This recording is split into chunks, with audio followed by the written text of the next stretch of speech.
Hey everyone, once again, this is Barry Carter, Barry 3D from the iConis podcast. Thank you for tuning in. And today I'm doing a little special video. I'm always saying support your books, support your books, support your books, right? Without the books, you can't have the show, you can't have the movies, you can't have the TV shows. So here we go. So today, special edition, I'm in Check Swings. You heard me talk about him. I always say come by, tell Trevor and the rest of the guys we said hi. They're here in the background. And reason why I am here is because I'm talking about the very popular X-Men'97.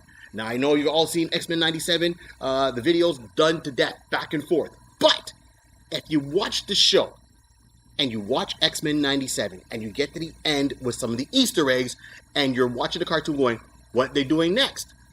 Go to your comic book store. Here's what it is. So one of the storylines, they sent Jean Grey and Cyclops about 2,000 years to the future.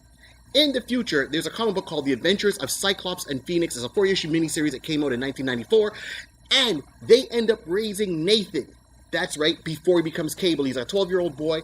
That's how it ends. You got to find that particular 4 issues, and that explains the story arc that they're probably going to go with, obviously, in Season 2 of X-Men'97. I don't know if they're going to call it X-Men'98 to kind of go forward. But those are 4 issues you got to turn around and check out. Right now, that's your reading homework. So this way, when you start watching the second season of that, you are prepared and see where they're going. On top of that, too, what was one of the other things they talked about? Oh, wait a minute. Part of the team got thrown 5,000 years in the past, the Egyptian times.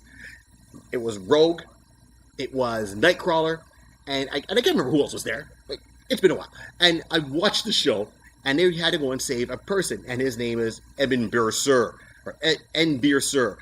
which is Apocalypse before he became Apocalypse, which leads into this book and storyline called Age of Apocalypse. So if you understand what's happening right here, is they go back, they deal with Apocalypse, it opens up the whole Age of Apocalypse, it opens up the alternative timeline.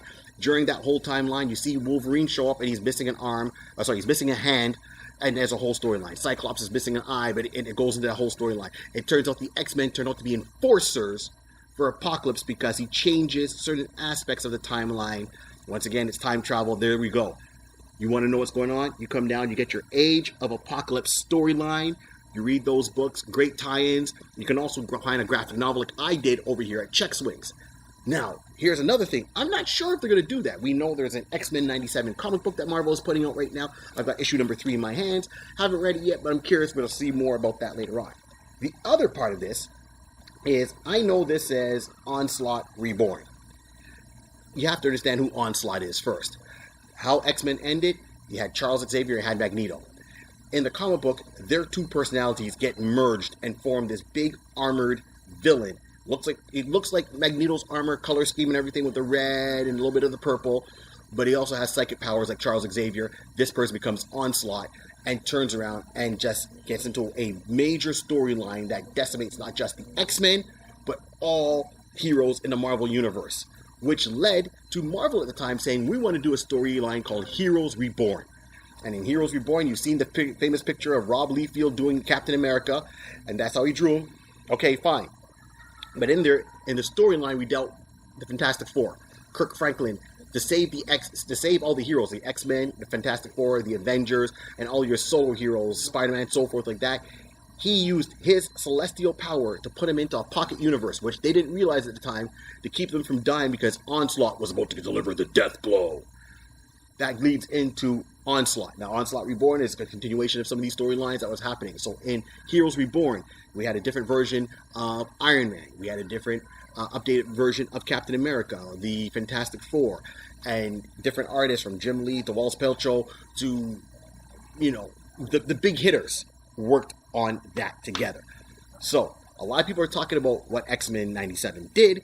I'm talking about what X-Men'97 will be doing in the upcoming, and let's see how close I am to that, knock on wood. Once again, this is Barry 3D for the iConis podcast. Remember, like, subscribe, and share. And remember, this whole world was created by a pencil, a piece of paper, and lots of imagination. Keep on dreaming. I'm out.